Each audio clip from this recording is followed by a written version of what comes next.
আসসালামু আলাইকুম। Nazma fashion house থেকে আপনাদের শুভেচ্ছা জানাচ্ছি। আজ আমি ফ্লাওয়ার রিবন বানাবো। তো এখানে ফ্লাওয়ার রিবনের জন্য আমি কাপড় নিয়ে নিয়েছি। এই যে দেখেন, এই রিবনের জন্য আমি কাপড় নিয়েছি 18 ইঞ্চি লম্বা এবং চওড়াটা নিয়েছি 4 ইঞ্চি। আর ফ্লাওয়ারটার জন্য লম্বাটা নিয়েছি আমি 6 ইঞ্চি এবং চওড়াটা নিয়েছি 4 ইঞ্চি। দুটোটার চওড়া সমান। যাই হোক, আর এই যে একটা ফেব্রিক বুতাম নিয়েছি, এই ফেব্রিক বুতামটা ফ্লাওয়ারের মধ্যে বসাবো। যাই হোক, আমি এখন এই রিবনটা সেলাই করে নিব।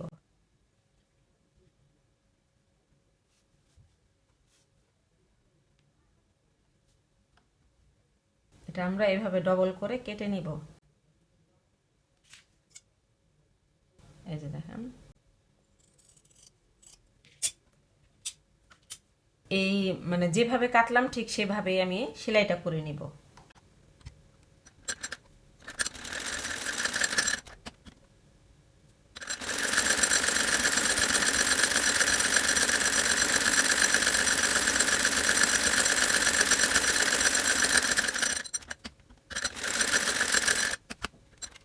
সেলাই করা আমার হয়ে গেল। এখন আমি এটা কেটে নিব। এভাবে ভাঁজ করে মাঝামাঝি থেকে কেটে নিব।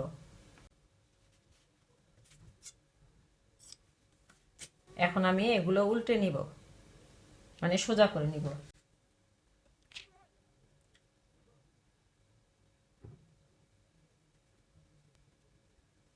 এটা বড় সুই সুতা দিয়েও সোজা করে নেওয়া যায়, অথবা লম্বা কোনো কিছু দিয়ে সোজা করে নেওয়া যায়।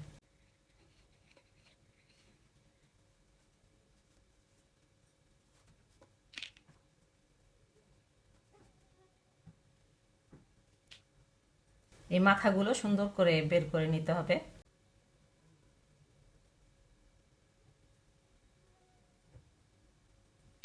তারপর আমরা এটা আয়রন করে নিব। এই পাটটাও আমি একইভাবে উল্টে নিব।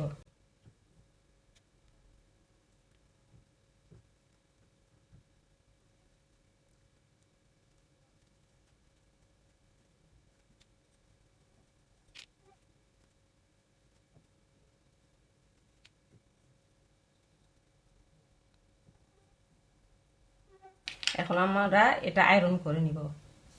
রিবনটা আমি আয়রন করে নিয়েছি। তো এখন আমি ফ্লাওয়ারটা তৈরি করব।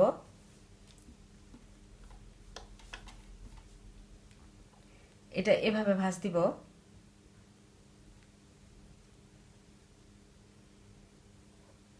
তারপরে এভাবে ভাঁজ দিব, একটার উপরে আরেকটা রাখবো। তারপর সাইডের সেলাইগুলো দিয়ে নিব।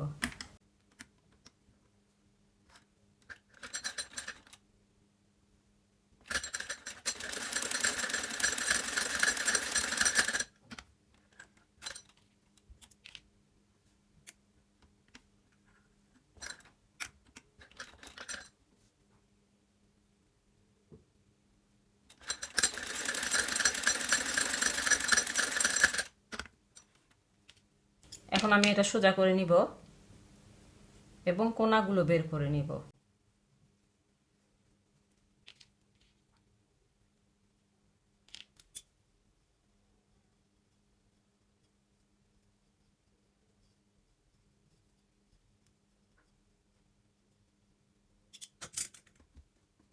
এই যে এটা আমার তৈরি করা হয়ে গেছে। এখন আমি এটা এভাবে একটু হালকা কুচি দিয়ে নিব। এই যে এভাবে। তারপর আমরা এই ফেব্রিক বোতামটা এখানে বসিয়ে দিব, তারপরে এটার সাথে জয়েন্ট করব। এই যে এখন আমি এটা এভাবে করে সুই সুতা দিয়ে আটকে নিব।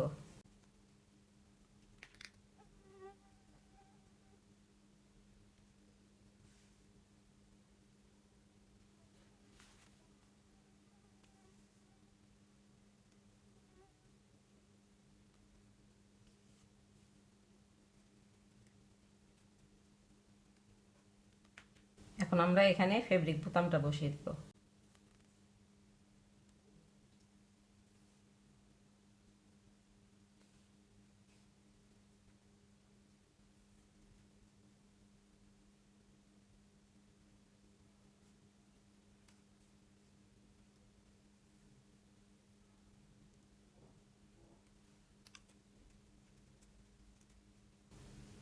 এই যে ফ্লাওয়ারটা তৈরি করা হয়ে গেল।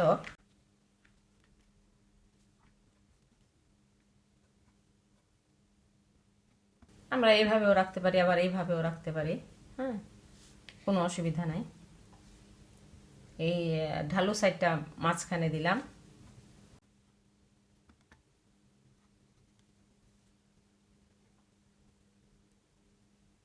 একটু কুচকে একটু সেলাই করে নিব।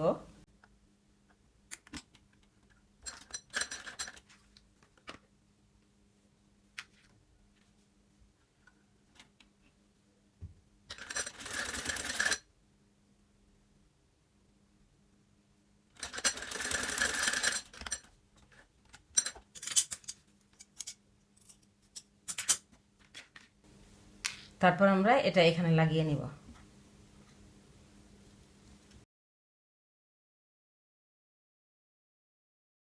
ফ্লাওয়ার রিবনটা তৈরি করা হয়ে গেল।